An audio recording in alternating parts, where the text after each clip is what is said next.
هو ليه في حملات لمقاطعه فيلم سنو وايت اللي هينزل السنه الجديده، وانت هتقاطع الفيلم ولا لا؟ بطله الفيلم هي مجنده اسرائيليه سابقه، ومش بس كده، داعمه قويه جدا لكيان، وبتستخدم منصات على مواقع التواصل الاجتماعي لدعم الكيان. بس لحظه، هي واخده دور مين؟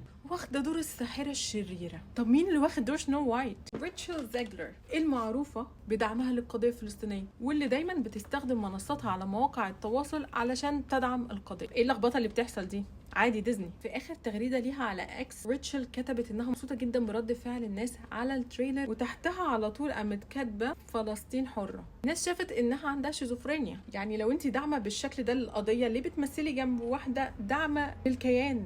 ومش داعمه بس، لا دي مجنده اسرائيليه سابقه، يعني ايديها في الدم. الاكيد ان الجدل ده دعم الدعايه للفيلم، واللي من اول يوم بيثير الجدل اتحول دلوقتي من ان واحده سودة بتمثل شخصيه سنو وايت لواحده داعمه الكيان بتمثل جنب